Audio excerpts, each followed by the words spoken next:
মশার আক্রমণে প্রতি বছর সবচেয়ে বেশি প্রাণ ঝরায় ডেঙ্গু। প্রাণঘাতী এই পতঙ্গের ভয় মানুষকে তাড়া করে প্রতি বছর।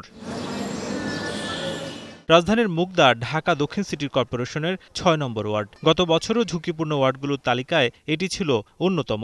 এ বছরও মশার উপদ্রব আছে। এতে নাগরিকদের দিন কাটছে আতঙ্কের মধ্যে। তিনতলা থাকি, নেট দেওয়া, তাও তো মশা দিয়ে কামড়ায়।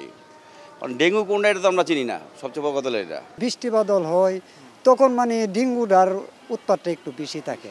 গণবসতি আপনার লোকজন বেশি, তারপর আপনার ময়লা টয়লা যদি খাল টাল ফালে এমনি ফলি টলি আপনার পানি জমা যাইব, জমলে তো মশা হইতেই পারে।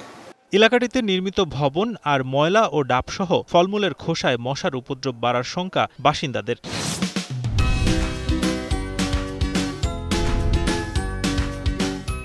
বিপরীতে মশক নিধন কর্মীদের ওষুধ ছিটাতে দেখা যায় কম। কিছুদিন আগে ডেঙ্গুর জ্বরের ইটা বাইরে গেছিল, মেডিকেলে অনেক রোগ বেড়ে গেছিল আর কি, কিন্তু ওষুধ দিতে মাঝে মাঝে লোক আসে। কিছু কিছু ডাবের ব্যবসায়ীরা এই যত ময়লা দেখে, আমি সকালবেলা গাড়িতে নামাজ পড়ে আসলি প্রায় জন দেখি বাস্তা করে খালে ভিতরে ময়লা বেলায়।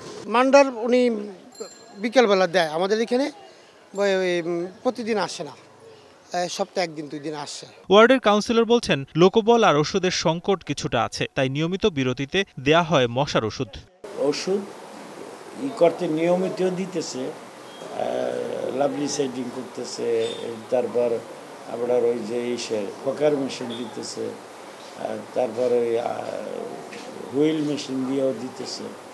এটা সকাল বিকাল দিতেছে, দিলে আরো পরিমাণ বাড়ানো উচিত। স্বাস্থ্য বিশেষজ্ঞরা বলছেন, গত বছরের চেয়ে এবার হাসপাতালের রোগী ভর্তি কিছুটা কম থাকলেও সেবা নিচ্ছেন বেশি। তবে বৃষ্টি বাড়লে রোগী আরও বাড়ার শঙ্কা তাদের।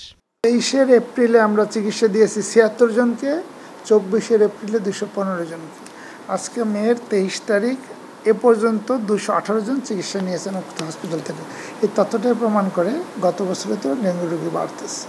দেশে এ মৌসুমে ডেঙ্গুতে আক্রান্ত হয়ে 33 জনের মৃত্যু হয়েছে। মৃত্যু কমাতে বর্ষার আগেই সতর্ক হওয়ার আহ্বান কীটতত্ত্ববিদদের। নাজমুস সাকিব, এখন, ঢাকা।